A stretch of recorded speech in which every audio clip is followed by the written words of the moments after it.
अगर उसके बावजूद नहीं मानी तो ट्रामा नहीं तो इस उपचुनाव में वोट भी नहीं है। कि अलीगढ़ की दूरी 25 किलोमीटर है, नोएडा से 100 किलोमीटर है। किसी व्यक्ति के साथ कोई दुर्घटना घटित हो जाए तो उसके वहां पहुंचते जैसे भी आपने कहा कि 1 घंटा का समय अलीगढ़ तक हमें लगेगा पहुंचने में। जब तक जिसका एक्सीडेंट हुआ है उसका ब्लड बह जाएगा। यहाँ के पूर्व मंत्री हैं अनूप प्रधान जी, उनके समक्ष यहाँ की स्वास्थ्य सेवाओं के बारे में उन्हें अवगत कराया और माननीय सांसद जी ने कई बार घोषणाएं भी की कि मैं अल्ट्रासाउंड सेंटर सुचारू रूप से संचालित कराऊंगा, मगर दोनों ही व्यक्तियों का आज तक कोई भी जवाब खैर की जनता को नहीं मिला। जो जनप्रतिनिधि थे वो हमें टोटल टहलाते रहे, चॉकलेट देते रहे, कहते रहते कि मैं अल्ट्रासाउंड सेंटर चालू कराएंगे, यहाँ डॉक्टरों की व्यवस्थाएं कराएंगे। तो लंबे समय से एक बहाना लगाते रहे कि आज ये समस्या है, अमुक समस्या है। क्षेत्र की जनता भोली वाली जनता होती है, ग्रामीण अंचल की, उसके पास इतना पैसा नहीं होता कि वो प्राइवेट नर्सिंग होम में जाकर अपना इलाज कराए। यहाँ एक व्यक्ति ऑफिस के लिए अपने घर से निकलता है बाइक के द्वारा और रास्ते में वो दुर्घटना का शिकार हो जाता है। राहगीर इकट्ठा होकर उस व्यक्ति को अस्पताल ले जाते हैं, लेकिन अस्पताल पहुंचने में तकरीबन 1 घंटे का समय लग जाता है। उस 1 घंटे की कीमत आप समझ सकते हैं कि कितनी कीमती होती है, क्योंकि एक एक सांस और एक एक पल उस समय बड़ा भारी गुजरता है उस व्यक्ति पर जो दुर्घटना का शिकार होता है। और ऐसे में जब वो अस्पताल पहुंचता है और डॉक्टर उसे देखकर उसे मृत घोषित कर देते हैं और कहते हैं कि आप अगर इसे आधे घंटे पहले ले आते तो शायद इसकी जान बच जाती। नमस्कार, मैं हूं कैलाश गोयल और आप देख रहे हैं सक्षम न्यूज इंडिया। हम मौजूद हैं अलीगढ़ जिले की तहसील खैर में। आपको बता दें कि यहाँ पर सीएससी हॉस्पिटल तो है, लेकिन उसमें ट्रॉमा की सुविधा नहीं है। आपको बताते चलें कि खैर तहसील की जो आबादी है वो लगभग 6 लाख की है। ऐसे में यदि ट्रॉमा सेंटर खैर में हो तो 6 लाख लोग उसका लाभ ले सकेंगे। न जाने कब और कौन दुर्घटना का शिकार हो जाए।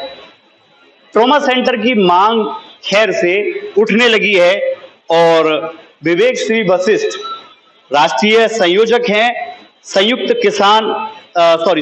श्रमिक किसान मोर्चा के, और वो इस ट्रॉमा सेंटर के लिए अपनी आवाज को बुलंद कर रहे हैं। उनसे मिलेंगे और बातें करेंगे। विवेक जी, बहुत बहुत स्वागत है आपका। नमस्कार कैलाश जी, बहुत बहुत आपका आभार, धन्यवाद कि आपने यहाँ की जन समस्या को अपने इस चैनल पर चलाने का कार्य किया है, उसके लिए मैं आपको पुनः बधाई देता हूँ।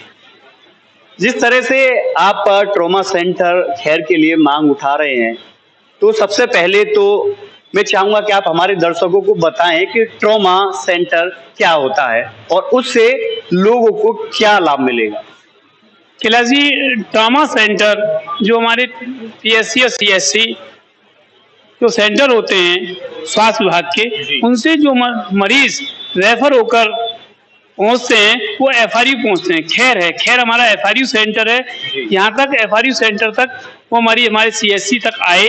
सीएससी तक आने के बाद वो यहाँ उनका इलाज यही संभव होना चाहिए, मगर होता क्या है कि अलीगढ़ की दूरी 25 किलोमीटर है, नोएडा से 100 किलोमीटर है।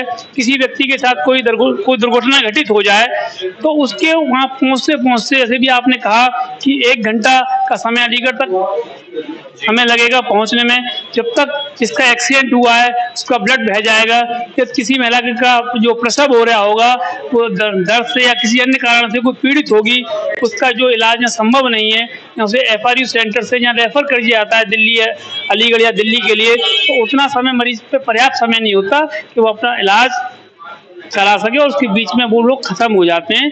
ये घटनाएं मेरे सामने कई घटनाएं भी घटित हुई हैं। इससे मेरे मन में एक चाह बनी, क्यों ना एक ऐसा आंदोलन चलाया जाए जो यहाँ सारी स्वास्थ्य सुविधाएं 6 लाख से ऊपर की आबादी हमारे ग्रामीण अंचल में है, और इसके साथ साथ खैर के साथ साथ यहाँ मथुरा जिले और लोधा ब्लॉक, गोंडा ब्लॉक के अनेकों गांव हमारे खैर सीएससी से लगे हुए हैं। यहाँ ट्रामा सेंटर होगा तो ट्रामा सेंटर पर यहाँ अल्ट्रासाउंड की व्यवस्था, एक्सरे की व्यवस्था, ब्लड बैंक की व्यवस्था, ऑपरेशन की व्यवस्था, और यहाँ लगभग 4 से 6 एमबीबीएस डॉक्टर 24 घंटे उपलब्ध रहेंगे।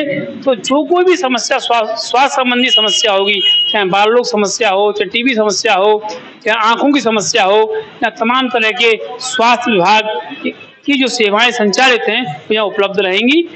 इस मांग को हम जन आंदोलन बनाकर माननीय मुख्यमंत्री जी को एक उपजिलाधिकारी के द्वारा ज्ञापन देकर मुख्यमंत्री तक अपनी बात पहुंचाएंगे। विवेक जी, किस तरह का ये ज्ञापन होगा और कब आप ये ज्ञापन किसको सौंपेंगे? देखिए, 22 तारीख को हम लोगों ने संयुक्त श्रमिक किसान मोर्चा के बैनर तले और खैर की सम्मानित जनता के साथ इस ज्ञापन को हम उपजिलाधिकारी खैर को प्रेषित करेंगे माननीय मुख्यमंत्री जी के नाम, और उसमें माननीय मुख्यमंत्री से एक अनुरोध करेंगे कि उस 7 दिन के अंदर अंदर हमारी मांगों पर चर्चा करें और हमें बताएं कि स्वास्थ्य के प्रति सरकार कितनी जागरूक है। जैसे आए दिन अखबारों, विज्ञापनों के माध्यम से, टीवी चैनलों के माध्यम से, माननीय योगी आदित्यनाथ जी की जनसभाओं के माध्यम से स्वास्थ्य और शिक्षा की जो बात करते हैं उस पर खैर के प्रति, क्योंकि खैर ने भारतीय जनता पार्टी को विधायक दिए, सांसद दिए, उन जनप्रतिनिधियों ने खैर को स्वास्थ्य में क्या दिया, ये हम माननीय मुख्यमंत्री से अपने विचार रख रहे हैं। आप उपजिलाधिकारी को ज्ञापन सौंपेंगे और उस ज्ञापन का संज्ञान नहीं लिया जाता है तो ऐसे में आगे की क्या रणनीति आपकी रहेगी? देखिए, इसमें आगामी हमारी जो रणनीति रहेगी, हम खैर की जनता के साथ, खैर की जनता के द्वार द्वार, घर घर जा जाके इसको एक जन आंदोलन का रूप देंगे और सांकेतिक धरना, जी, प्रदर्शन, भूख हड़ताल, हस्ताक्षर अभियान, तमाम तरह के लुइयावादी, गांधीवादी आंदोलनों के तहत सरकार को अपनी बात मनवाने के लिए हम कार्य करेंगे। और जहाँ तक है कि सरकार उसके बावजूद नहीं मानी तो ट्रामा नहीं तो इस उपचुनाव में वोट भी नहीं, ऐसी जनता से हम बात करेंगे। जो सरकार हमें ट्रामा, स्वास्थ्य और शिक्षा जो हमारा मौलिक अधिकार है उसे नहीं दे सकती तो उसे वोट लेने का भी इस जनता से कोई सरोकार नहीं होना चाहिए। जिस तरह से लगातार उत्तर प्रदेश डॉक्टरों की कमी से जूझ रहा है, क्या आपको लगता है कि खैर में ट्रामा सेंटर आपको मिलेगा? क्यों नहीं?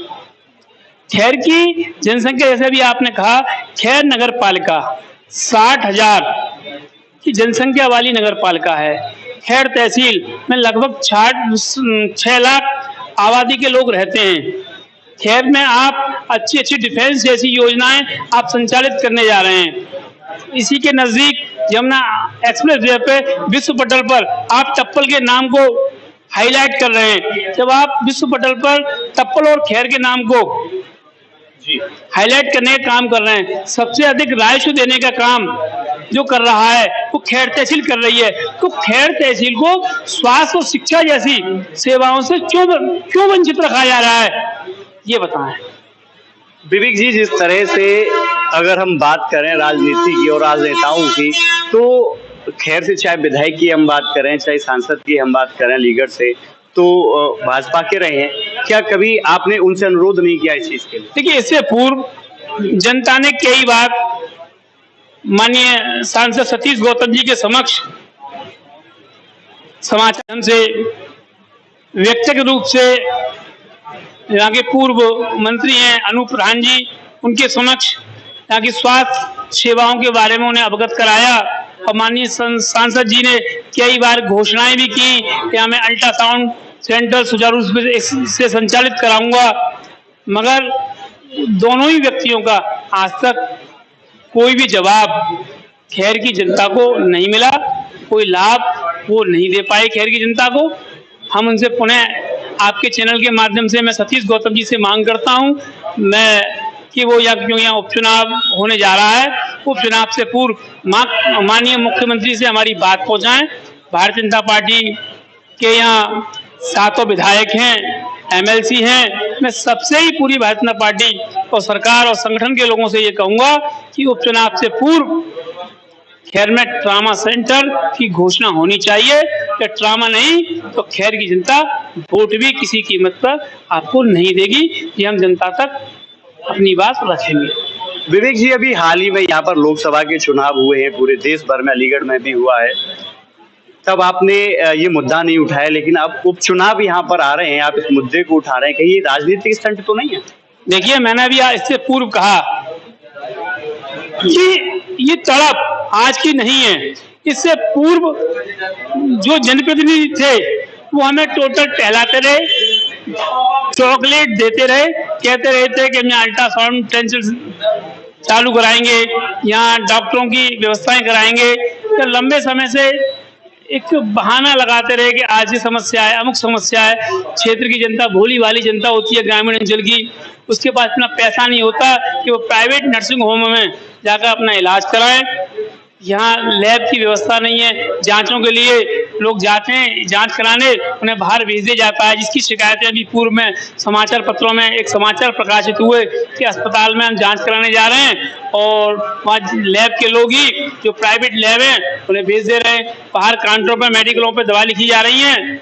ऐसी तमाम समस्याएं जनप्रतिनिधियों के सामने आ चुकी हैं। उसके बाद भी जनप्रतिनिधियों ने, क्या कारण है उनका मैं ये नहीं कह सकता, इस समस्या को, गंभीर समस्या को कभी नहीं देखा, उन्होंने हमेशा अनदेखा किया है। आज हम लोगों ने मन बनाया है क्योंकि उपचुनाव है। उपचुनाव में पूरे प्रदेश में माननीय योगी आदित्यनाथ जी अपने दौरे कर रहे हैं, तो यहाँ के जो प्रभारी मंत्री हैं वो भी यहाँ चुनाव में वोट मांगने आ रहे हैं। वोट तो मांगने आ रहे हैं और यहाँ की जनता की जो समस्या है, मूलभूत समस्या है ट्रामा सेंटर, उसकी ओर यहाँ के प्रभारी मंत्रियों का, यहाँ के भारतीय जनता पार्टी के विधायकों का, सांसद का कोई भी ध्यान नहीं है। हम आपके चैनल के माध्यम से भारतीय जनता पार्टी के जनप्रतिनिधियों से, संगठन के लोगों से आग्रह करेंगे कि वो माननीय मुख्यमंत्री जी से उपचुनाव से पहले यहाँ ट्रामा की घोषणा। एक गरीब व्यक्ति जब दुर्घटना का शिकार होता है और स्वास्थ्य सेवाओं के अभाव के चलते उसे नर्सिंग होम और प्राइवेट अस्पतालों की शरण लेनी पड़ती है, तो कहीं ना कहीं उसका जो दम है वो घुट जाता है, क्योंकि वहाँ के खर्चों को वहन करना उसके बस की बात नहीं होती। कभी किसी को अपना घर बेचना होता है तो किसी को अपने खेतों को गिरवी रखकर महंगा इलाज लेना पड़ता है।